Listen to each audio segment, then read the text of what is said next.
Nossa, ela é bonita. A menina do pato? A menina que me adicionou no Facebook. Ah, tá. Já tá gravando, tá?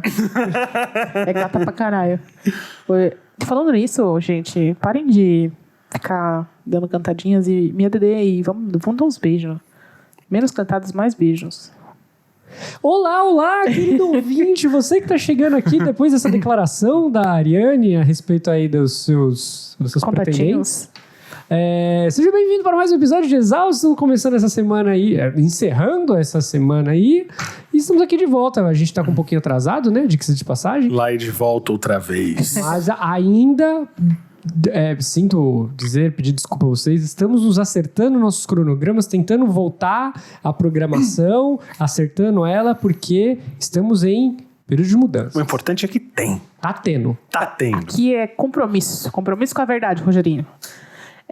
Gostaria de dizer que nós estamos nas redes sociais, para você que chegou aqui pela primeira vez, tá? Quem são esses três doidos? Eu sou a Ariane Freitas. Eu sou o Vitor Trindade. E eu sou Francisco Junqueira. Nós somos os Exaustos e nós estamos nas redes sociais, no Twitter como ExaustosPod, no Facebook ExaustosPod também e no Instagram como Estamos Exaustos. Será que as pessoas, quando elas falam exaustos pod, elas são tipo pod de poder? Não, pod de podcast. Pod de POD de mudo. Isso. Eu acho que elas estão chegando direitinho lá. Se você tiver alguma coisa para comentar com a gente, algum desabafo, qualquer dilema que você queira contar, abrir o seu coração, manda e-mail para estamostodosexaustos@gmail.com ou áudio no nosso Instagram, @estamosexaustos.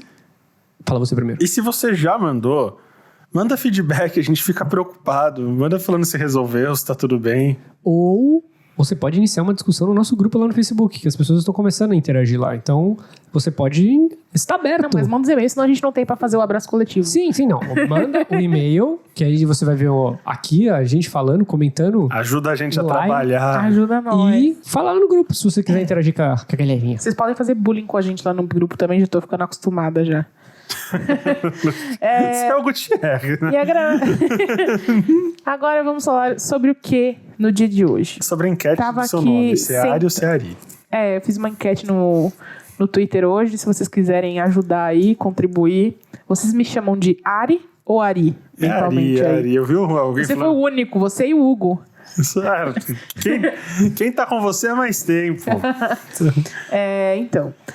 Hoje nós vamos falar sobre... Isso é uma pauta roubada. Vou deixar aqui bem claro. Vou usar esse termo que foi utilizado no Ilha de Barbados. A pauta o quê? É uma pauta roubada.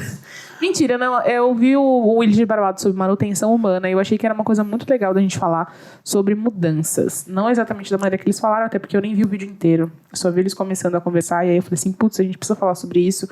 Por quê? Porque a gente tá num processo de transição aqui, todos. Eu já tô há um tempo... Os meninos entraram no meio do ano passado e agora tá mudando de novo. E a gente passa o tempo inteiro por momentos em que os nossos gostos mudam. Às vezes a gente tá numa situação e ela tá confortável e a gente fala assim, mas não necessariamente é isso que eu quero. Opiniões mudam. Exatamente. Às vezes a nossa maneira de ver o mundo e de se apresentar diante do mundo muda e a gente precisa parar e falar assim, opa, que direção eu tomo agora? Pra onde vamos? Então, acho que esse episódio tem que chamar Reset. É um crossroad, Reset. né? É o momento em que a gente para e começa tudo de novo, que a gente para e encontra um novo caminho, em que a gente vê que alguma coisa certa, alguma coisa errada não está certa. Eu acho que nem reset, eu acho que é checkpoint. Ok, checkpoint melhor. Sim e não. Sim, não, porque muitas das coisas da vida a gente volta do zero e começa a reconstruir. Eu acho que é reset, sabe por quê? Porque às vezes você tá num relacionamento... Meu exemplo principal aqui, pensando... às vezes você tá num relacionamento e tá tudo bem. E o relacionamento é legal, a pessoa é legal, tá tudo funcionando bem. Mas você olha e fala assim, eu não sou a mesma pessoa que era quando eu comecei esse relacionamento. E talvez eu queira outra coisa. Talvez isso não me satisfaça mais. E aí você termina aquele relacionamento e vai procurar outras coisas. Você entende? Você tá desligando e começando de novo. Acho que dá pra fazer coro até com o que a Titi falou, porque às vezes ciclos terminam. Relacionamentos terminam sem nenhum motivo específico, aparente, sem nenhuma briga. Às vezes você acorda e fala, pô... Exatamente, esse é o momento do reset. Isso aqui acabou. Às vezes... E é difícil, e isso né? Esse acho que tem mais a ver comigo até o momento. Às vezes a gente, como criativo, por exemplo, a gente entra num modo de fazer uma coisa que no começo a gente ama, que muda nosso ponto de vista. E aí, de repente, começa a fazer tanto aquilo, as pessoas reconhecem e buscam a gente por aquilo, e a gente faz tanto, que entra no automático, e aí a gente tem aquele momento que a gente para e fala, peraí, meu potencial vai além, eu posso fazer outra coisa, eu posso mudar, eu quero ser mais, né, que isso. E aí a gente muda, entendeu? Então, a partir daí, eu questiono vocês, meus amigos. O que pra vocês hoje seria um reset? Cara, hoje eu não sei, porque a gente tá passando por uma fase de transição. Mas eu passei por alguns resets alguns anos atrás, onde eu mudei desde o começo do meu mindset, de tudo que eu acreditava, de tudo que eu era, de tudo que eu pensava, do que eu queria pra mim, e comecei tudo de novo. Sabe o que o Facebook lembrou hoje? Do primeiro desabafo que você fez em casa. Quando eu morava no Tatuapé ainda, você fez um textão. Era Sério? sobre aquela pessoa maravilhosa que você namorou. E você estava comigo e com o Dillon. Olha só. Veja só. E você fez um textão de agradecimento sobre coisas que... Disse você, a gente teria mudado, na sua opinião. E que não mudou nada, que demorou mais um inferno pra esse namoro terminar. Recaído, né? Mas realmente, a gente precisa de... E eu mudei baseado no choque. Lógico, esse episódio não é sobre mim, mas eu tô falando sobre coisas que mudaram... Realmente, esse episódio é sobre nós. A ideia é ser sobre nós mesmo. Que aí das nossas vivências a gente chega nas conclusões. Sim, e cara, uma coisa que você acredita quando você é mais novo e etc, é que você nunca vai mudar de opinião, que você só vai refiná-la com o tempo. E não, cara. Não, você muda radicalmente. Você muda. Essa função de lembranças do Facebook, aliás, ela é excelente para promover essas reflexões. Porque quando ele fala, você tem lembranças com fulano e com ciclano, você clica.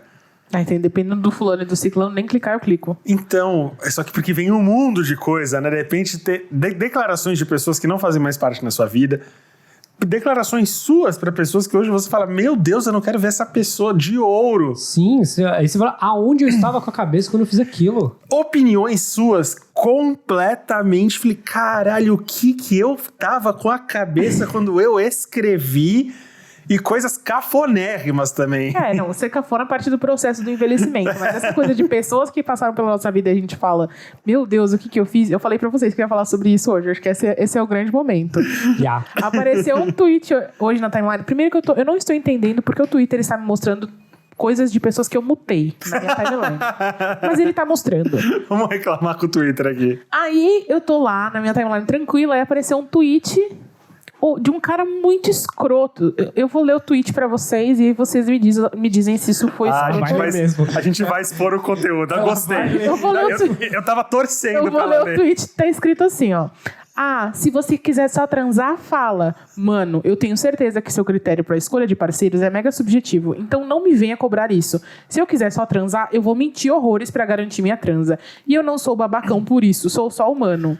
E aí esse tweet apareceu na minha timeline, então eu pensei que era alguém que eu seguia. E eu já ia dando um RT comentando quando eu olhei pra ver a arroba da pessoa. E essa pessoa era meu ex. A Irene namorou. Não, era um relacionamento escroto, sei lá o que era aquilo, mas é o famoso ex abusivo.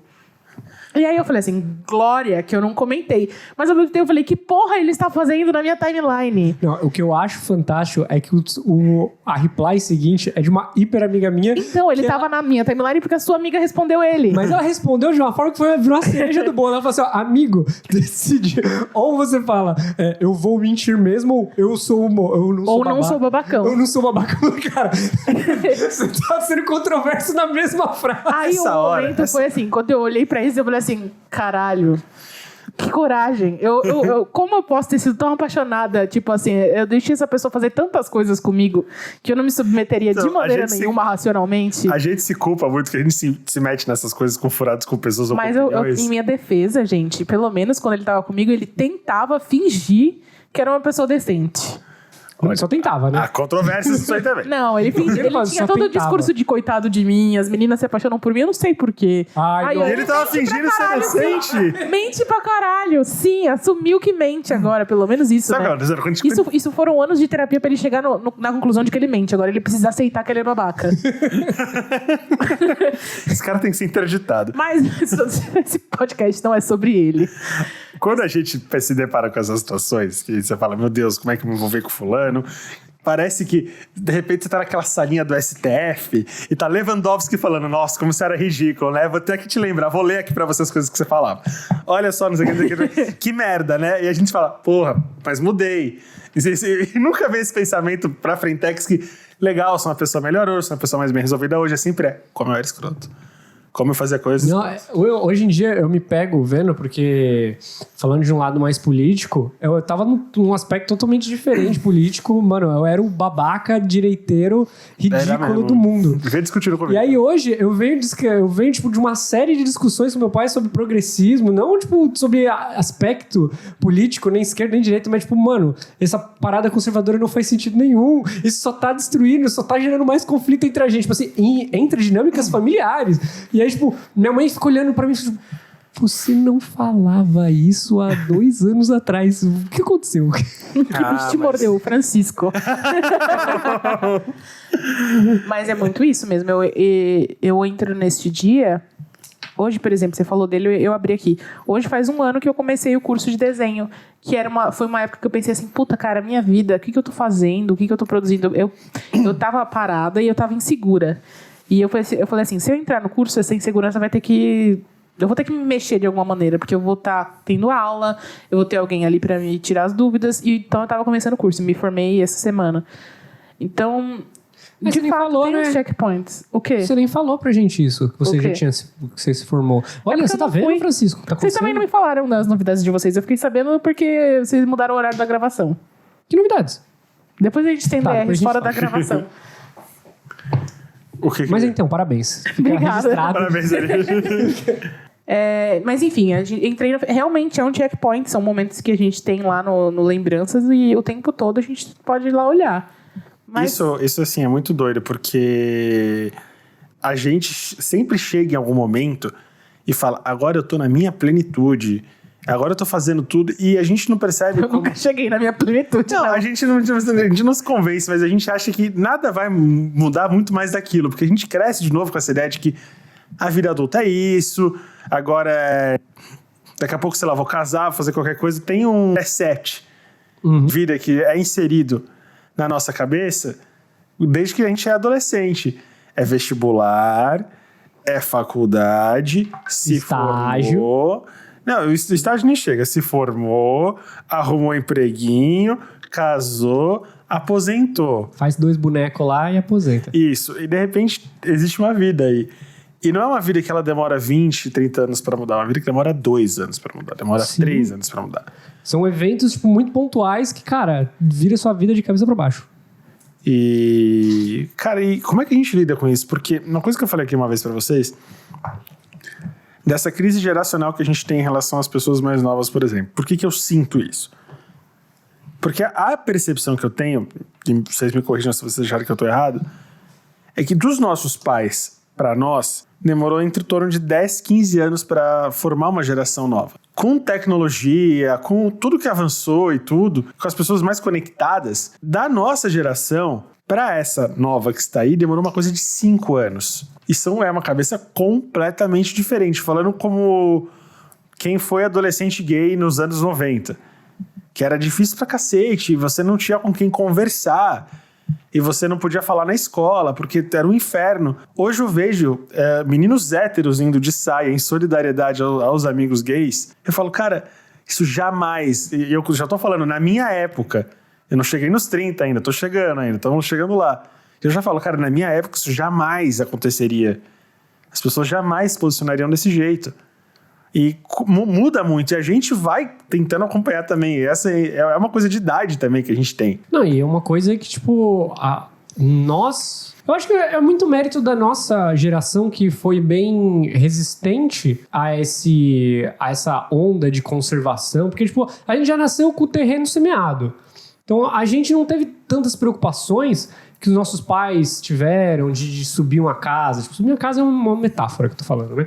De subir uma casa, colocar um teto. A gente já nasceu com isso pronto. Então, o que a gente tinha era que organizar. E quando a gente notou que muitas das coisas que nós vivíamos, a dinâmica dessa organização não fazia sentido e que as coisas não fluíam, a gente começou a questionar e começou a deixar um lugar muito mais organizado para essas gerações. Então, tipo, eles não estão tendo que ter determinados conflitos que nós tivemos e eles estão tendo mais liberdade de se sentirem confortáveis de falar sobre quem eles são, sobre como eles se sentem e conseguir tornar o ambiente melhor para as outras pessoas que não se sentem. Porque eles veem que, tipo, se eles apontar uma coisa, uma crítica, e que tiver um ponto, assim, de sensatez ou de fazer sentido, alguém vai dar ouvido. Diferente de muitos anos atrás, que se eu fosse o único a levantar um ponto e só pelo fato de eu ser o único que tá vendo por esse lado, eu já ia ser... Minha opinião já ia ser negativada. Mas, cara, é interessante observar isso que você tá falando, como esse processo de se reinventar é uma coisa tão maluca. A gente falou dos nossos aqui brevemente em relação ao Facebook, mas isso você vê bastante com seus pais, eu tô vendo bastante com a minha mãe também, a Ari com a mãe dela. A dificuldade deles de se adaptarem com muita coisa de hoje, muita discussão que tá surgindo hoje. A gente mesmo tomou, no último abraço coletivo, a gente tomou um chá de realidade de um rapaz. É no próximo. Esse programa essa semana, o abraço é na segunda. É que a gente tá gravando os 2 episódios juntos, tá? Vou dar um spoiler pra você. A gente tomou um chá de realidade de um rapaz assexual. A gente tá aprendendo. A gente tá aprendendo. Assexuado não tem sexo. Assexual não pratica sexo. Essa é a minha definição básica. Não me batam. A gente vai estudar e vai falar sobre isso no futuro também. Tá. E a gente justamente falou que eu falei, olha, a gente vem de uma geração, principalmente que saiu dos anos 80, chegou nos anos 90, a gente pegou full anos 90, que tinha uma relação com intimidade, com sexo, muito diferente do que tem hoje. Muito mais banal, muito menos profunda, muito mais preconceituosa. E a gente é resquício disso. Restritiva até. Muito restritiva, muito restritiva. A gente tem 1001 resquícios disso. E olha que a gente tá... A gente cresceu vendo banheiro do Gugu, né, gente? Foi tudo sempre muito sexualizado. O que era uma maluquice, porque era tudo muito sexualizado, mas nada era permitido também. Então, assim, a gente cresceu nisso. Ou é muito sexo, ou não é nada de sexo. Então, como é que a gente tá ainda crescendo disso? A gente o tempo inteiro, e essas discussões são muito novas. Definindo a geração, era uma geração que queria muito transar e não podia transar. É, exatamente.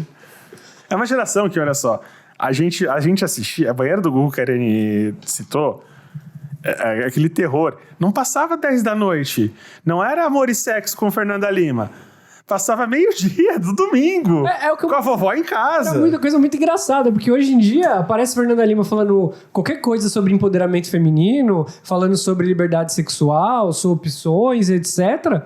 A veiarada fica louca da cara. Eles ficam doidos. Porra, os velhos... o Van Damme de pau duro que abraçando a Gretchen, tudo bem? Os velhos não gostam.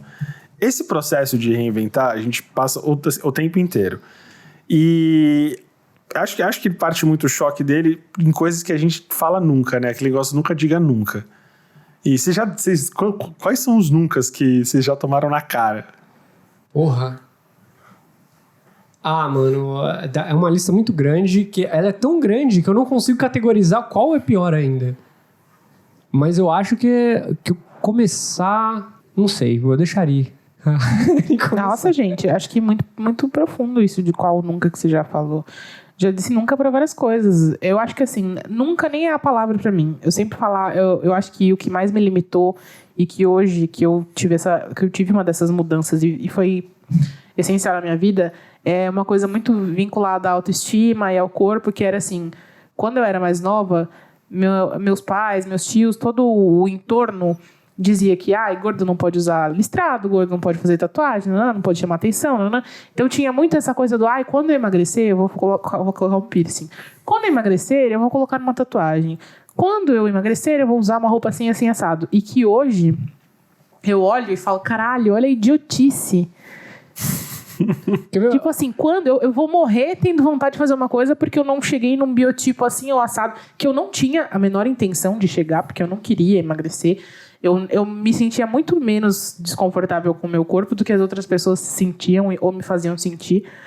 Então, quando eu descobri isso, foi muito libertador. Eu comecei a fazer as coisas que eu queria e me vestir da maneira que eu sempre quis e agir da maneira que eu sempre agi desse jeito, né? De fato, eu só fui me soltando mais porque eu fui lidando melhor com quem eu sou e me conhecendo melhor. Mas eu acho que isso é uma coisa que a gente tem muito, e não só relacionado ao corpo. Mas o meu exemplo é relacionado ao corpo, esse condicional, e que muita gente vive isso, muita gente manda mensagem falando sobre isso, mas a gente tem isso em vários aspectos, tipo, quando eu tiver dinheiro, ou quando eu encontrar um emprego tal, quando eu tiver tempo eu vou escrever, quando eu tiver terminado eu vou talvez um dia aprender a desenhar. Eu acho que a gente faz muito isso. Nunca, quando não vai chegar, porque a gente tá se apoiando no subjetivo para escapar de fazer alguma coisa. Você falou, me fez lembrar de uma mudança desses erros nunca muito pontuais meus, e que, tipo assim, eles já vieram de uma mudança que eu achei que teria sido... Aqui, vamos logo direto ao assunto, ficar dando volta, não. Questão de gostos musicais. No episódio de gostos musicais, eu falei que, tipo, eu tinha um gosto mais sobre pop, que meu primeiro CD foi Britney Spears, etc. Aí, quando eu fui virando aborrecente, fazendo meus 13, 14 anos, virei roqueiro. Não, rock minha vida, e etc. Só gostava de metalzão, e etc. E falava, Deus me livre pra balada, coisa de retardado, e que não sei o quê, onde já se viu, coisa de idiota, ficar lá. Hoje eu gosto de ir na balada, e hoje eu gosto muito de funk. Podia ter ficado no nunca mesmo. Então. Cala a boca.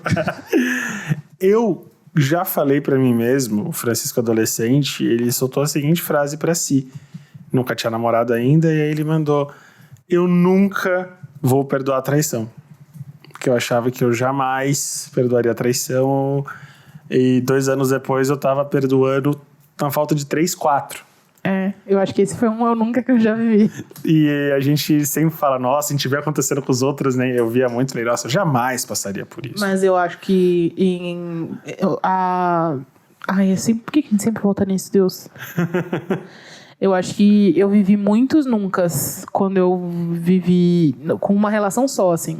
Então, assim, eu nunca deixaria um homem falar assim comigo. Eu nunca faria isso por causa de um cara. Eu nunca mudaria. Eu nunca aceitaria traição. Eu nunca perdoaria. Nunca, sabe? Eu nunca aceitaria agressão. Enfim, várias coisas que aconteceram. Tipo, num relacionamento só. Todas aconteceram. E eu tava lá firme e forte e perdoando. E levando numa boa. Como se não tivesse sentido. E aí, quando acaba, a gente fica assim... Caralho, quem era essa que estava ali, né? Caralho, cachorro, aconteceu mesmo. E aí, eu acho que a gente fica até mais carinhoso quando a gente vê, por exemplo, uma pessoa passando por essa situação e, sei lá, eu vejo isso muito na internet, elas vão desabafar e as pessoas, nossa, eu não sei como é que você aguenta isso. E eu vejo as pessoas falando o que eu falava. Eu nunca perdoaria a traição dessa pessoa. E aí eu viro e falo... Não fala isso, porque você não sabe como é que é. Você não sabe a relação que eles têm. E às vezes a gente meio que perdoa mesmo. Porque... Aí tem outro eu nunca. Eu nunca vou me relacionar à distância. Vou jogar eu nunca aqui. Eu nunca vou me relacionar à distância. E nunca tenho me relacionado, mas eu realmente me vi cogitando. Me vi pensando, ai, nossa, podia, né? Podia, tipo, outro lado. Não interessa, porque assim, existe muito também, foda-se o que o outro lado tá pensando, do que passa na nossa cabeça. Na minha cabeça passou. Podia acontecer, né, em algum momento. A gente vive, né? Eu acho que assim, tem uma coisa, uma frase dos nossos pais aqui, na casa dos outros é sempre mais fácil. Então a gente vê uma pessoa passando por tal coisa, um relacionamento à distância, uma coisa, e a gente fala, nossa, mas como que fulano aguenta isso? Eu nunca me relacionaria à distância, eu nunca não sei o que, de repente, e essa é a melhor e a pior parte da vida. Porque o universo escuta essas coisas, o universo fala assim, nunca... Peraí, deixa eu mandar esse moreno aqui, ó. Não dá uma semana. Não, deu bastante tempo. Eu fiquei uma vida inteira falando isso. Cara, eu conheço pessoas que ela... E agora eu reitero, eu nunca. Eu conheço pessoas que tinham posicionamentos, sei lá, 3 anos atrás, extremamente, muito radicais, assim, até. Isso em termos de relacionamento. De relacionamento assim, e de diminuir as pessoas que eram diferentes. E eu vejo como essas pessoas, elas criam tantos muros em volta delas, porque elas criaram, querida, um patamar, um degrau acima, eu jamais farei isso. De repente acontece com elas, e a dificuldade que essas pessoas têm de Essas coisas acontecem mesmo. Pois é, a gente planta algumas coisas que a gente não percebe. Só que aí, por outro lado, a gente planta as nossas próprias revoluções. Né? Então, essas coisas que vêm, chacoalham a gente quando a gente sai. Porque é interessante que isso a gente vive desde adolescente também, né? Todo mundo aqui já teve, agora em vez do eu nunca, eu já tive. Todo mundo já teve o... Vai ser eu nunca de novo, que merda. Eu nunca vou ter uma história como essa. Eu nunca mais vou me apaixonar de novo. Eu me lembro quando... 4 slides depois. Todos os sinais de meu namoro, de namoro, né? Eu nunca vou fazer isso de novo. Eu nunca vou me apaixonar de novo. Nunca vou me envolver de novo. E de repente tudo aquilo eu tô intenso, porque tão no momento assim, de repente passa. E você mudou de alguma forma. Você passou por uma situação, pode não ser um relacionamento, pode ser uma relação de trabalho, uma relação de família, só que uma hora passa. E a hora que passa, que você começa a olhar em volta, você fala, tá, o mundo não acabou, entendeu? Tipo, é o vídeo do Porchat. Ai, meu Deus, que o mundo não acabou. Uhum. Entendeu? E aí? Aí que acho que o reset faz sentido mesmo. Que você tem que recomeçar de alguma forma, né? Sim. Mas assim, às vezes a gente não é forçado a recomeçar. Às vezes a gente simplesmente quer. E isso me lembra um Eu Nunca também. Eu já falei... Eu sempre falo, eu nunca vou conseguir ter um relacionamento aberto. Mas esse ano, várias vezes, eu parei pra pensar... Não que eu queira ter um relacionamento aberto, tá? Não estou dizendo isso. Não pede que o universo vai te Não quero, obrigado. Não vou bagunçar meu Tinder hoje. Mas eu me parei pensando assim, cara, será que não era hora de eu questionar por que, não que eu deva ou não ser monogâmica, mas por que esse pensamento tão forte, tipo essas questões de posse que existem ligadas à monogamia, que nem todo monogâmico mas que eu sei que eu tenho na minha mente. E já parei questionando várias vezes isso, assim. Então, tipo, é importante a gente se questionar também. Questionar a própria fé, não digo fé religiosa. Qualquer fé. As próprias convicções da própria fé é um caminho, às vezes, muito produtivo para você encontrar uma fé mais forte, mais sólida. Ou para se conhecer mesmo, Sim, né? mas é através do autoconhecimento. Quando você questiona, você está se conhecendo e você está encontrando convicções mais sólidas do que você... Essas barreiras, essas condições. O que a gente está dizendo é que a vida chega e mostra que não adianta criar nada. Porque a hora que tiver que cair, cai. Seja por uma opção sua, seja por a vida só falou, agora vai quebrar isso aqui. Tanto que você vê, a gente tá falando dos nossos namoricos e nossas histórias, nossos dramas, mas a gente conhece pessoas, sei lá, de casamentos de 20, 30 anos que de repente terminam e as pessoas, elas continuam vivendo. Uhum. E voltando no que a Titi falou, como é que a gente pode falar que aquela história não deu certo? Não, deu certo. Deu certo durante muito tempo. Deu certo durante muito tempo, deu certo durante pouco tempo, mas deu certo de alguma forma, que seja. Mas acabou. O fato é que... Apesar de ser tão natural essa renovação de ciclos que a gente vive, ainda assim a gente tem uma dificuldade gigantesca, né? A mudança, ela assusta pra caralho. Ah, sim. Eu sempre falo que eu me identifico mais do que eu gostaria com o Sheldon. E as pessoas têm um ódio pelo Sheldon que é aceitável, porque ele é o exagero de todas essas circunstâncias que a gente passa, mas a gente tem isso que ele tem. Esse medo, essa insegurança de começar numa coisa nova, os nossos vícios, as maneiras que a gente prefere fazer, as nossas rotinas. E eu tenho muito essa coisa do odiar mudar certas coisas. Em alguns aspectos eu amo mudar e eu vou lá e mudo e ninguém tem nada a ver com isso. Em outros, para mim é muito difícil a mudança. Inserir pessoas ou coisas novas em determinadas rotinas. Não saber como uma coisa vai acontecer. E lidar com o fim. Lidar com o fim, gente, pelo amor de Deus. Esse é o meu maior problema e sobre isso eu nem gosto de falar porque é gatilho mesmo para crises fortíssimas. Assim, então é muito, muito foda. Até esqueci o que eu tava falando, porque ele falou de lidar com o fim. Eu acho que você citou aí falar sobre lidar com o fim. Existe uma linha de pensamento muito positivista sobre lidar com o fim. Você falou positivo, eu já mando tomar no cu. Não, mas é sério, mas é real, assim, o fim, ele tá marcando um fim de um ciclo. E um novo começo. Exatamente. E ou uma nova oportunidade de você ter um novo espaço, de você encaixar uma nova rotina, de novas coisas, de novas experiências. E, tipo, nova experiência é uma coisa bacana. Se você é uma pessoa que aprecia novos conhecimentos, aprender e etc., e novas vivências, novos lugares, etc., você encerrar um ciclo é exatamente isso. Você tá dando a chance de novas coisas. Mas sabe o que acontece? Mas fala isso pra quem tá sofrendo. É isso que eu ia falar agora. A gente percebe essas coisas normalmente quando passa. A gente não pode esquecer que é um processo muito doloroso. É um luto, a gente já falou sobre É um isso. luto, é um processo doloroso. E às vezes ele é agressivo em alguns casos. Entendeu? Às vezes a gente tá falando, por exemplo, de, sei lá, de famílias com filhos, de pessoas que trabalham junto. E cara, é extremamente complicado lidar com esse tipo de situação. Mas foi aquilo que você comentou com esses dias a gente voltando, que você estava pesquisando sobre o país mais feliz do mundo, que você falou que era o Butão. Era o Butão. Que foram, porque eles têm a cultura de pensar na morte todos os dias. Foram perguntar lá no Butão e por que. É verdade, isso que é o reino da felicidade. Eu sei que essa frase é maravilhosa. Eu ia perguntar lá no Butão. Eu tomei um susto quando eu descobri. Porque a hora que chegou a pauta na minha mesa, a gente tem que falar do país mais feliz do mundo. Aí na minha cabeça, falei, Suécia, Noruega, não sei o quê. Não, o Butão. Falei, o Butão ali na Ásia? Eu comecei a pensar, cara, Butão que é do lado da Malásia, não sei, enfim. Aí eu fui lá pesquisar a porra do Butão. E as pessoas do Butão, que diz que é o reino da felicidade, diz que elas pensam na morte 15 minutos por dia. Eu não sei se aí é um... Eu penso na morte muitas vezes. Se é a BBC que tá aí, talvez o que eles quiseram dizer que a gente começa a ignorar alguns processos naturais, inclusive acho que é uma ótima metáfora para fim, para perder. E a gente ignora tanto, a gente aqui no Ocidente, essa foi a crítica que eles quiseram dizer, que quando acontece... Você não tá preparado. Ainda que seja uma coisa que você sabe que vai acontecer eventualmente, porque você pode não se separar de uma pessoa, mas em algum momento alguém vai morrer. Então, essa separação vai acontecer de alguma forma.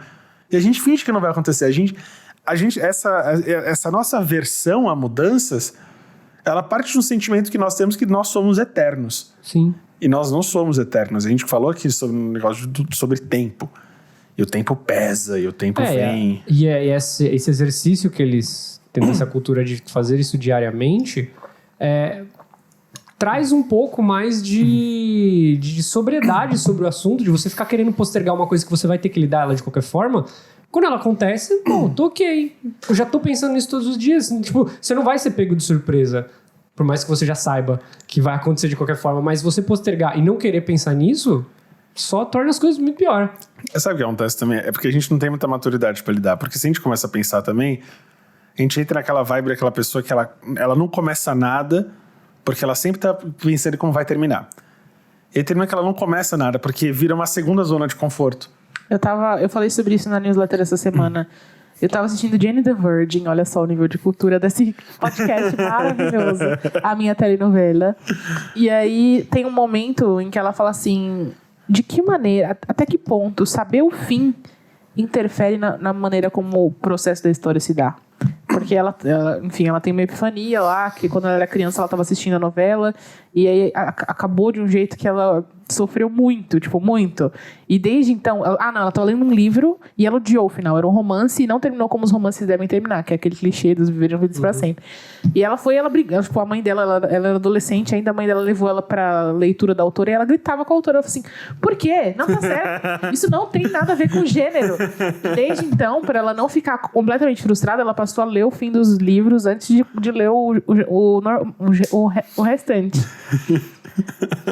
E aí, depois de adulta, ela parou pra pensar, até que ponto saber o fim de uma história, da nossa vida, saber como algo vai terminar, interferiria na maneira como a gente vai viver. Eu deixei esse pensamento essa semana na newsletter para as pessoas, porque eu tô pensando muito nisso.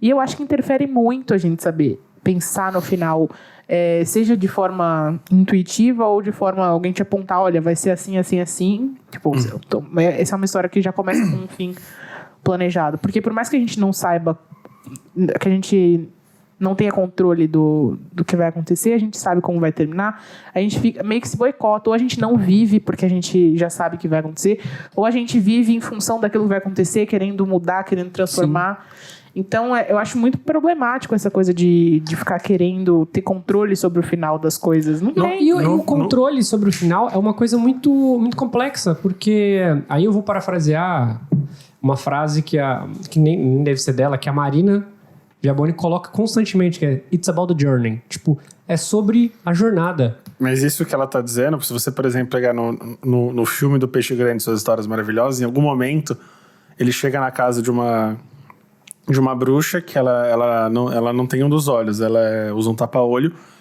Só que debaixo desse tapa-olho, de fato, existe um olho, só que se você olha nesse olho, você descobre como você vai morrer. E era um mito entre ele e os amigos dele lá, só que ele decide ver.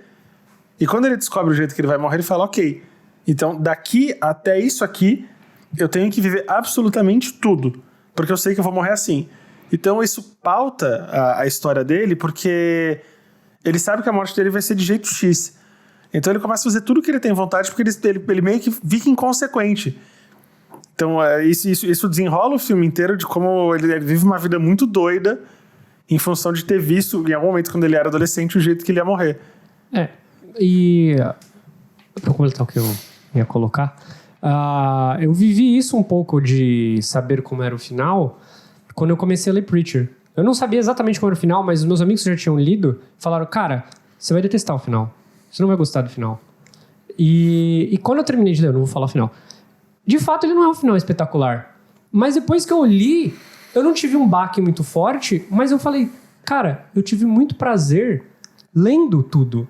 Eu acho que o meu prazer maior foi enquanto eu estava fazendo a coleção, enquanto eu estava lendo página por página. E de fato, não é um final espetacular, mas porra, a experiência que eu tive fazendo tudo isso foi muito mais gratificante. Então, tipo, as pessoas deixam de curtir as coisas e de aproveitar porque ficaram sabendo de como seria. Eu tenho muito isso com spoiler, assim. Eu não ligo de saber o que vai acontecer. Sim. Porque eu preciso saber o que aconteceu para que aquilo acontecesse, sabe?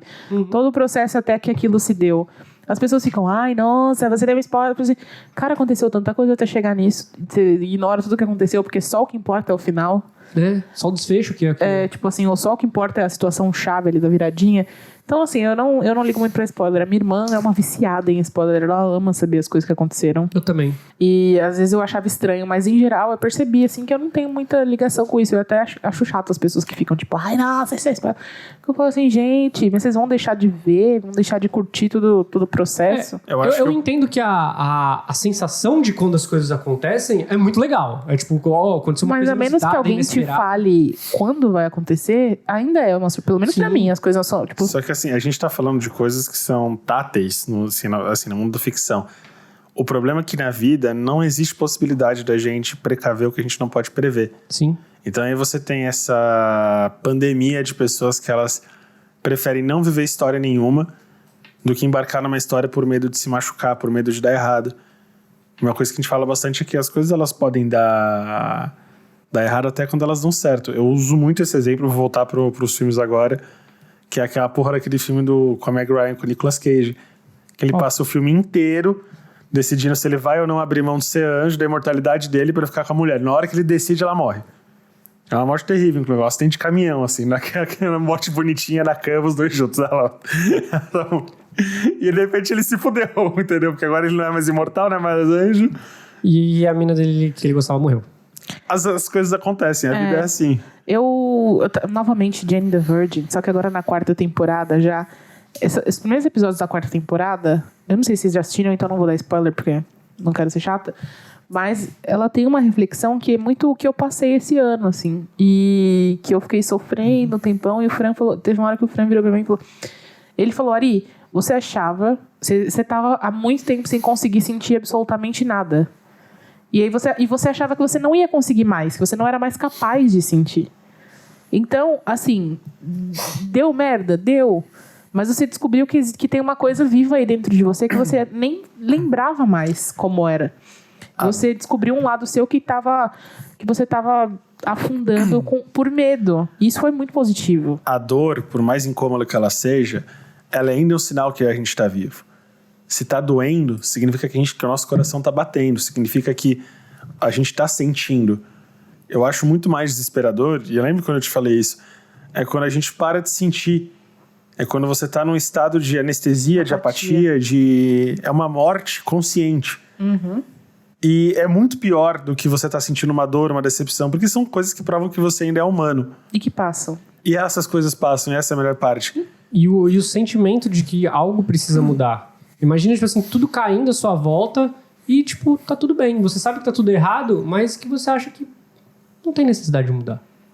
Eu acho que é muito mais louvável você ver que tá tudo caindo na sua volta, que você sente que você precisa tomar uma atitude, do que você ficar estagnado. Essa sensação de anestesia que, tipo, tá tudo bem. Porque é a hora que a gente para de viver, de fato. A gente fica só um corpo que anda e se comunica. Às vezes nem isso. E às vezes a gente não percebe que tá assim, porque às vezes as coisas elas entram num piloto automático, que ele é confortável de certa forma, mas a gente não percebe. Primeiro porque o tempo passa muito rápido.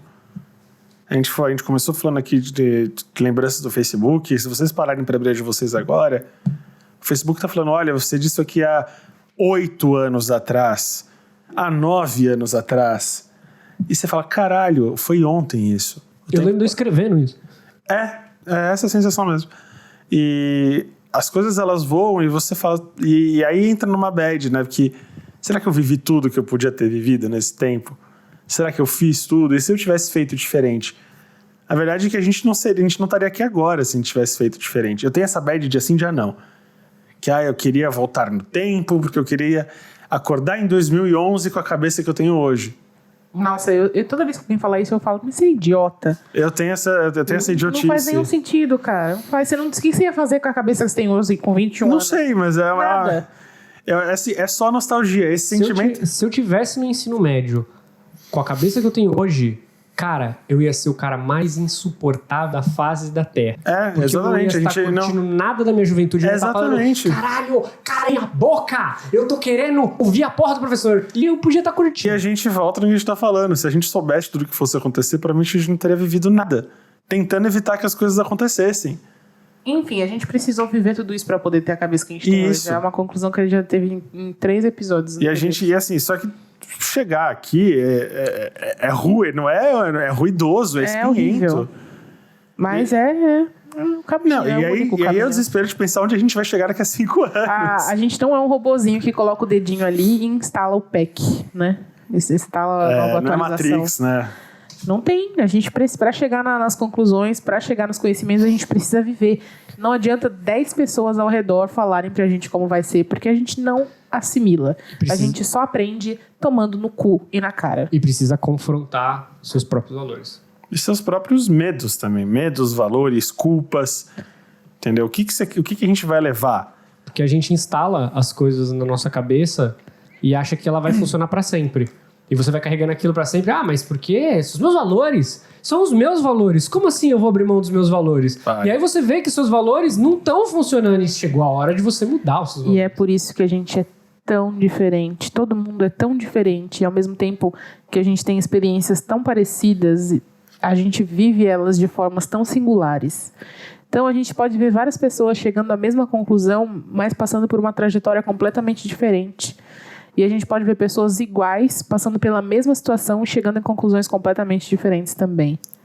É aquela coisa, o passar dos anos, a gente vai ficando com menos espaço na nossa mochilinha de vida para levar as coisas. Então a gente não tem mais condição de levar aquele oceano de sensações, de sentimentos da adolescência, do começo da vida adulta, porque a gente se obriga a ser mais seletivo. Né? Porque não tem tanto espaço, não tem tanto tempo, não tem tanta paciência, não tem tanto tesão. E então, sei lá, é aquela hora que você... acho que isso é uma grande mudança também. Quando você... Eu tava falando isso a gente tava falando isso com o Vitor hoje, antes de vir pra cá. Estávamos eu e ele parados na frente de um motel cafonérrimo na Moca. Não que a gente tenha ido no motel, a gente só tava parado na... entendi. A gente só tava parado na frente. E eu tava justamente falando, falei, eu jamais entraria num lugar desse. E o Vitor falou, eu entraria. Não, eu entraria fácil. Quando eu era novinha, idealista, eu sempre pensava assim, nossa, eu nunca vou entrar num motel. E depois, gente, depois que eu começo a falar e já me arrependo do que eu comecei a falar. Não, porque... sabe, vamos esquecer o motel. Eu nunca... não sei, que eu comecei a falar, eu tô com vergonha da minha própria história. Força, Ariane. Quando eu era mais nova, eu olhava o motel e falava assim, pra quê que as pessoas se submetem a isso? Olha esses motel quebrado, meia boca, não sei o quê. Porque existem motéis e motéis, né, gente? Aí, jovem, eu comecei a namorar. E, bom, o que eu devo dizer, senão que já fui em algumas espeluncas nessa Sweet minha Child vida, Online. que eu não quero nem pensar biologicamente dos fluidos que compartilhei ali. Porque realmente a gente vive coisas. Esse eu não duvido que seja muito limpinho. Só que aquele motel na Moca que ele meio que emulam western. Então tem aqueles cavalos, bang bang, cowboy cafonérrimo.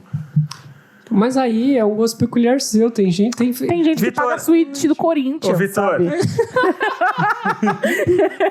Se é isso que te dá tesão, whatever turns you on. Imagina você dar uma jambrada com a foto do Vampeta na parede. Quando você gosta, começa. Salve o Corinthians! E é assim que a gente afundou nosso momento fofo e reflexivo. Não tava fofo. A partir do momento que você mencionou o motel e eu já entrei numa bad vibe de lembrança. Que assim, impossível. Gente, negócio de motel, eu pensava muito semelhante a isso, mas não tão radical. De, que absurdo. Mas eu falava, gente, quando tiver... Eu tava assim, não. Mas quando eu comecei a namorar e eu vi que, tipo, privacidade é uma coisa muito difícil, aí eu falei, ok, eu vou ter que soltar uns dinheiro aí se eu quiser ter um momento a sós. Aí eu comecei a ser um grande a favor de motéis, cara. Não todos, lógico, porque tem as espeluncas. Inclusive, evitem os motéis da Augusta, que são uma merda. Era desses que eu estava falando. Por favor, se você é algum proprietário de algum motel da Augusta, melhore o serviço, melhore a higiene, melhore os edredons, que aquilo pinica. Nossa, eu nunca usei edredom desse nível, eu não cheguei. Ele tava olhando, ele tá todo com esse papinho aí, mas o que chamou a atenção dele na porra desse motel cafona ali na Moca foi que os caras dão café da manhã. Mas oxi! Peraí, ou eu tô louco? Eu não tô louco. Eu não sei, acho que eu nunca... Você paga um pernoite? Eu nunca pernoitei num motel. E ainda tava escrito, café da manhã disponível, aí embaixo, entre parênteses, menos VaptVupt. Eu morava com os meus pais, eu ia ter que dar satisfação de onde eu dormi. Meu guilty pleasure é motel que tem pernoite até as 2 da tarde. Nossa senhora. Eu falei pra ele, Vitor, eu pago então, já que você quer vir nessa merda... Eu aceito. Arruma tua concubina, sei lá o que você quer fazer, uma pessoa que se amigue com você e vai nessa merda. Arruma tua concubina. Olha, as pessoas estão desmerecendo. Por favor, me ajudem. Só que assim, eu quero pacote de humilhação completo. Vou fazer stories de Instagram, vamos fazer um circo. Humilhação pra mim é influencer fazendo publi de motel. Eu já vi vários. Não, olha aqui. Tipo, como é que é isso? Não, assim, tenho amigas não, colegas. A gente mandando eu nunca vou fazer publi de motel. A Ariane fazendo aqui. Não, eu não mandei eu nunca, não. Eu disse que é humilhação, mas se o dinheiro for bom, eu faço, entendeu? Porque humilhação mesmo é não ter dinheiro pra pagar as contas. É isso mesmo. Mas assim, já vi, por exemplo, a Dora já mostrou, mas assim, ela é solteira, tipo assim, vim passar meu aniversário no motel. Aí, beleza, né? Tipo assim, meu momento, suíte e tal. Mas o que eu já vi que eu achei tosco é casal. E aí, a foto do charuto de uísque, a foto da piscina, a foto da hidromassagem. É casal hétero. É lógico. Óbvio. A foto dela deitada na cama, a foto dele. E, tipo assim, era tanta foto, um streaming que, tipo, ninguém transou, eles foram lá só pra postar a foto. Devia ser muito bom mesmo. Tipo assim, puta que pariu, hein, gente? Não, e a piscininha? E não sei o quê. Eu, tipo assim, gente, parem, por favor. Vamos transar logo. Eu já vi um cara dando check-in no Twitter e marcando a pessoa que tava com ele. Eu achei completamente invasivo. Então, você achou isso invasivo porque você não viu essas histórias que eu tô falando, né? Que eu vi até a lingerie da menina. Eu acho que no final das contas ele deve olhar. Terminou de fazer toda a publi? Terminei. Vamos dormir, vai. Cansa, né? A gente tirou foto no frigobar, pelo amor de Deus. Cansa. Era tipo assim, o copinho de uísque do lado do charuto. Ai, que pedante. Não, homem hétero da bar. Homem hétero barbudo, né? É o kit. Ai, meu Deus, como precisa ser macho. Mas, nossa, cara, é realmente, assim, é lamentável. Se você já fez isso e é meu amigo, não me odeie, por favor. Mas é que é lamentável. Eu sei que a gente faz as coisas pelo dinheiro, que a profissão tá caída, mas é difícil, velho. É difícil ver essas coisas. Culpa o capitalismo, não culparia ele. Eu culpo o capitalismo. Eu entendo você, amigo. Eu me solidarizo, mas realmente foi doloroso ver. Tudo isso para dizer que a gente fica mais criterioso, pra gente descobrir que a gente não fica nada criterioso. Faltou dinheiro, vamos? Não, sei lá, mas se o motel falar assim, se me pagar pra passar a noite num lugar da hora, eu vou. Eu vou até em casa assombrada se me pagar. Não, assombrada eu não vou. Depende. Ele tá achando que eu não vou aceitar? Na primeira oportunidade que eu vou falar assim, eu tenho uma aposta com um brother meu que ele vai pagar um motel pra nós. Arrume uma pessoa que se amigue com você e vai. Se não fere os meus princípios. Pra mim tá ótimo. Ariane, a hora No que fere meus princípios ir a um motel? Nada. Só me falta o ser um alguém pra ir comigo. ser um motel não é um problema. A hora que você pousar esses seus lindos olhinhos, esses seus olhinhos preciosos na fachada daquele lugar... Ah, não tô falando desse aí, não. Tô falando do que eu tô pensando aqui no que as pessoas foram. Que realmente é um motel Meu problema é esse lugar. É esse em específico. Não, o motel que eu tô falando é um motel bem da hora. É um dos mais da hora de São Paulo. Voltando lá no início, na pauta, que a gente, né, foi perdida e nunca mais reencontrada. Existem os momentos em que a gente tem a mudança voluntária, essa coisa de tipo assim, tô cansado, tô fazendo a mesma coisa sempre e tal. Ou, nossa, tô com essa ideia louca aqui e acho que representa melhor como eu me sinto hoje do que a que eu tô executando, que eu tive há tanto tempo atrás. Mas também existe uma coisa que é muito foda, que é a síndrome do impostor. Que é aquele momento em que a gente tá há muito tempo fazendo uma coisa, a gente, de certa forma, domina um conteúdo, uma prática. E pra gente o negócio se torna tão automático que a gente não consegue aceitar o reconhecimento. A gente começa a se sentir uma farsa.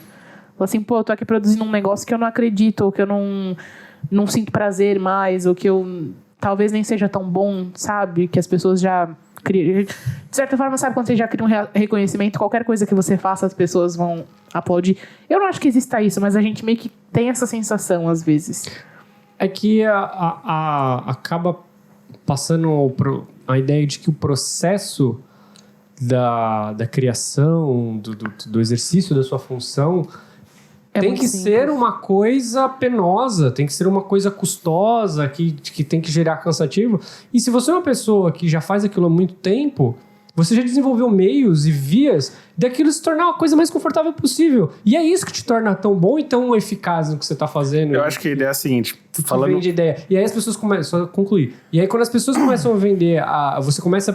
Elas te vendem a ideia de que para ser genial, para ser fantástico, para ser bom, etc., tem que ter um sacrifício, tem que pingar suor e tem que fazer a porra toda. Você começa a acreditar nisso. Porque, porra, isso aqui é tão fácil eu fazer isso. Mas eu acho que... eu acho que não. Não foi isso.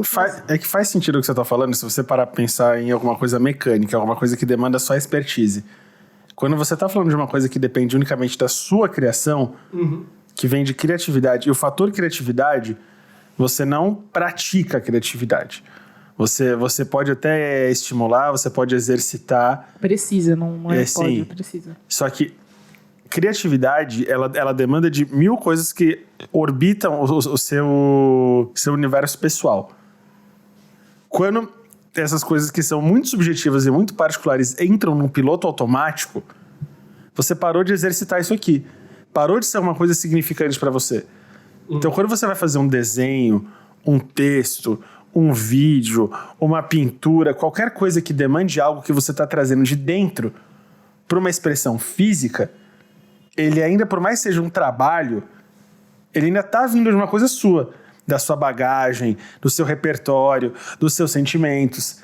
Quando ele para de fazer esse movimento de dentro para fora, e ele vira uma coisa mecânica, você para de dar um pouco de valor para aquilo, porque você está só mexendo as mãos. E eu acho até, além disso, é exatamente isso, e tem mais um ponto que às vezes nem fica tão automático assim, mas, por exemplo, nós somos humanos.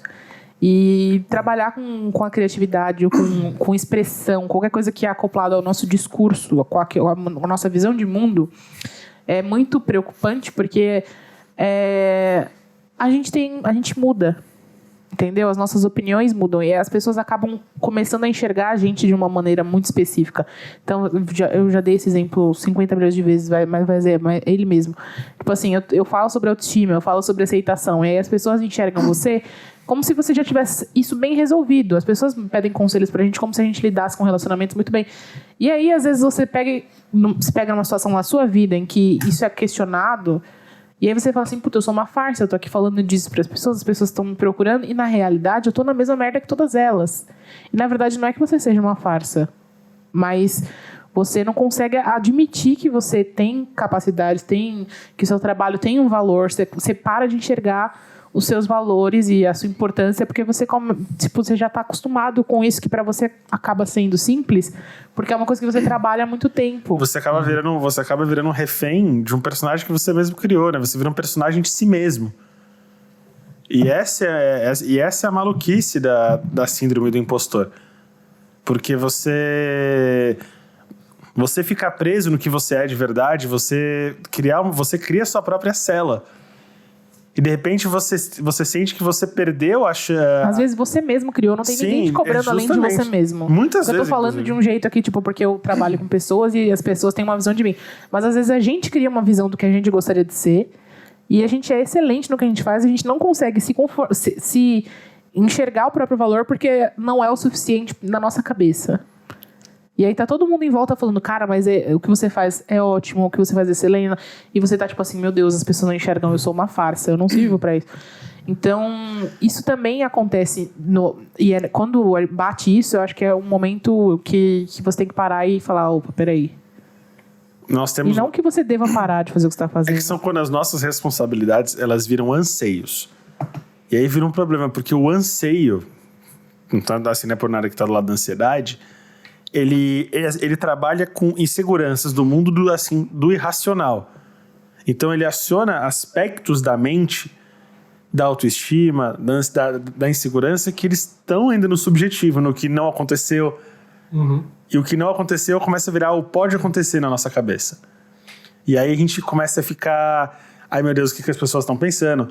Aí coisas que são naturais, então você falou de aconselhar alguém, coisas que partem do seu coração começam a partir da sua cabeça, porque você começa a planejar ser espontâneo. E aí você já é refém. Sim. Você já virou um personagem de si. Eu tenho um episódio bem mega recente desse tipo de questões de síndrome do impostor, que agora no meu emprego novo. Eu entrei e, eu tô trabalhando com um setor específico de pós-produção. E, eu entrei trabalhando num setor onde já tinham 2 pessoas que já trabalham há 2, 3 anos no mesmo meio e eu tô começando agora, apesar de eu ter tido minhas experiências. Então, eu entrei me achando pequeniníssimo. E, cara, eu começando lá, fazendo as coisas, não entendendo muito bem, etc. Aí chegou um momento que eu realmente não sabia o que eu tava fazendo. Aí eu pedi pro meu colega de trabalho, eu falei, fulano, me ajuda aqui, eu não tô entendendo, o que eu tenho que fazer aqui? Aí ela virou e falou assim, faz isso aqui. E aí eu falei, caralho, eu sou um lixo. Eu não sei fazer isso. Tipo, ela resolveu com 2 botões. Aí, beleza. Deu 40 minutos depois, que eu tava, tipo, mó retraído lá no meu computador. Falei, caralho, o que eu tô fazendo? Pô, eu sou um merda, né? Como é que eles conseguiram? Por que eles me contrataram, né? Mano, o que eu tô fazendo? 40 minutos depois, ela chegou, Vitor, me ajuda com um negócio aqui. Aí eu falei, o quê? Ela, não tô conseguindo fazer tal coisa. Eu falei, faz isso aqui. Ela, caralho, como que você sabe fazer isso? Eu falei, não sei. Aí, tipo, eu percebi, cara, a gente é uma gama de muitas outras coisas que não é porque você não sabe fazer uma coisa ou outra que você é completamente inútil. Mas isso é completamente racional. Eu comecei um período agora de um filho de 2 meses e eu não tinha contado pro meu pai. E aí... Nem pra mim. E eu comecei a pensar, por que eu não contei? Porque a hora que eu fiz o primeiro dia, que foi absolutamente do nada, eu falei, eu não vou ficar uma semana aqui. Porque eu não vou conseguir pegar isso aqui, eu não vou conseguir fazer isso aqui nunca, as pessoas não vão gostar de mim, eu já tô vendo o jeito que as pessoas estão me olhando. Eu criei um mundo de coisas, aí eu já tava assim, aí eu resolvi contar isso pra minha mãe. E aí minha mãe virou e falou, Francisco, você tá um dia lá, e você tá falando que você não vai... Isso foi, sei lá, numa segunda-feira, e eu tava falando que eu não ia passar de quarta. Você estava falando isso. E eu tava assim, meu Deus do céu. Aí eu falei, não vou. Minha mãe falou, você contou pro seu pai? Eu falei, não. Ela, por quê? Eu falei, eu não vou contar pro meu pai. Eu começar amanhã, não vou passar de uma semana. Ela, para com isso. E de fato, passou uma semana, falei, sobrevivi. Na segunda semana já era outra pessoa. Tanto que a pessoa que estava me supervisionando falou, nossa, parece que você trabalha aqui há 1 mês já. E, cara, é um mundo de insegurança que a gente cria... E de repente a gente não percebe. Era uma coisa que, sei lá, meu pai ficou mega feliz que eu não contou. E meu pai olhou e falou, por que você não falou antes? E eu falei, não sei. Porque eu sou assim. Porque a gente é muito refém. De achar que a gente de tanta insegurança e tanta culpa. E assim, na minha cabeça eu não vou criar uma expectativa nas pessoas de que, meu Deus, comecei no super lugar e aí não vou passar de uma semana aqui. E vai todo mundo me odiar, vai todo mundo me achar um fracasso. E olha o nível da maluquice. E quando você passa, de novo, quando você passa por isso, você fala, nossa, era maluquice. E aí você olha pra trás e você vê aquela nuvem de tempestade né? E de repente as coisas elas são bem menores do que a gente acha que elas são, né? Uhum. E é isso. Nari? Tô tentando pensar no que eu vou falar. O que faltou da pauta? Bom, então... vamos lá. Calma. Ah, não. Eu acho que a gente tem vários checkpoints. No fim, a gente falou de checkpoints, a gente não falou de resets. É que eu acho que reset. De fato. Mas foi bom. Foi um ótimo momento pra gente conversar sobre isso, porque eu tô passando também por várias coisas e essas inseguranças são coisas que eu vivo todo dia também. Essa coisa até de fazer um currículo, sabe? Você tem a experiência, você trabalhou pra caralho e você não consegue, na hora de sentar e fazer, é como se você estivesse ali saindo da escola e não tivesse nada pra mostrar. Você fica, mas eu não sou nada, eu não fiz, mas já fiz tanta coisa. E eu já fiz sobre isso na terapia, que eu falei assim, caralho, quando eu sento para ver o tanto de desenho que eu já fiz, que tá publicado, não só os que eu faço guardado. Gente, é surreal, mas é porque, tá tudo dentro de um livro, aí parece que é muito menos. E assim, é um livro, e são 6 livros. E eu não consigo, tipo assim, é muito difícil racionalizar isso. Eu estou sempre muito insegura em relação a quem eu sou, o que eu já fiz. E eu já fiz muita coisa. Mas até entender isso, então é muito foda. E eu tô nesse meu momento. Eu falei do curso, e só para voltar no início, então, eu tava nesse momento um ano atrás, e hoje eu tô no mesmo momento. Talvez tenha a ver com essa coisa do ano novo, que é a minha virada, talvez. Mas é muito engraçado, porque eu tava entrando no curso para poder entrar em movimento, para poder me entender e continuar seguindo profissionalmente no caminho que eu achei que já era uma mudança, porque eu fiz o jornalismo, eu não sou designer, não sou... E aí tinha estudado desenho, falei, não, agora eu vou investir mais no desenho. E agora, mais ainda, eu sinto que eu preciso tomar uma direção. Pô, acabou o curso, sabe? Tô vendendo artes, mas ainda não é isso que eu quero. E tô nessa coisa, assim, procurando trabalho, procurando as coisas. Então, a gente se pega muito questionando o que eu tô fazendo, o que eu quero fazer. E a gente passou e aí, será que não tá tarde demais? Mas não tá. E aí é que eu falo da síndrome do impostor. Porque eu trabalho há 6 anos, e até um pouco mais, talvez, se pensar desde quando eu já falava sobre isso no meu canal pessoal, falando para as pessoas seguirem o sonho delas, porque não tem idade para você fazer as coisas, sabe? A gente é prova disso. A gente passou 4 anos e o nosso curso foi praticamente voltado para quem fosse trabalhar em redação. E a gente era diferentão, né? Eu era lá que da professora... E a gente não chegou perto de redação, né? Não, e eu nunca quis. Quer dizer, a gente nunca quis no começo. Tipo assim, entrei pensando, eu vou ser jornalista de... Eu tinha dois desejos. Queria ser de cultura e tecnologia, 2 coisas completamente nada a ver uma com a outra. E queria ser apresentadora de telejornal. Aí logo que eu entrei, eu já falei assim, cara... E isso nessa época eu ainda era super ligado aos padrões. Falei assim, cara, não tenho nenhum perfil de pessoa de televisão. E eu não vou mudar quem eu sou para trabalhar na televisão. E hoje eu vejo, tipo, essa semana, ou semana passada, saiu a notícia de uma apresentadora da filial da Globo do interior que foi mandada embora porque ela teve filho e não voltou ao peso anterior. Foi isso mesmo. Então, assim, olha como realmente a gente faz escolhas pautada... Como eu fiz uma escolha certeira, pautada na minha verdade, e foi muito bom pra mim. Porque eu ia estar num ambiente provavelmente muito tóxico e estar frustrada por outros motivos. Quando hoje, não que eu não esteja frustrada, mas eu estou frustrada porque eu fiz tudo o que eu quis e eu acho que eu preciso de mais e eu estou tentando encontrar em que caminho que eu quero produzir um conteúdo diferente, eu quero falar mais, eu sinto que eu tô meio parada. É só essa minha frustração. Assim, hoje eu sinto que eu tenho muito para falar e ao mesmo tempo eu não sei de que maneira falar que eu esteja ocupando o meu espaço da maneira certa, sabe? Sem invadir o espaço de ninguém e ao mesmo tempo sem ser uma coisa vazia. Mas é isso. Eu só queria compartilhar que eu estou nessa... Foi por isso que eu pensei nesse episódio. Porque o vídeo que eu falei lá no começo é um vídeo do ano passado, de uma época em que o Cauê estava numa situação mais ou menos parecida, e foi quando ele parou de fazer o canal dele como a maioria das pessoas conhece, né? A gritaria dedo no cu. E entrou num caminho diferente. E eu penso assim, nossa, se uma pessoa tão como posso dizer, uma pessoa que tem uma imagem tão gravada sólida, na nossa mente, uma pessoa e que é uma imagem forte, não é uma imagem leve, conseguiu se reconstruir de uma maneira tão positiva, porque eu gosto muito do conteúdo que ele faz hoje, então eu também posso me reconstruir, eu também posso fazer o que eu tenho vontade e vai dar certo, vai ser legal. A gente tem que perder os medos, né? Porque a gente tá falando de medo de insegurança em relação ao que a gente pode fazer.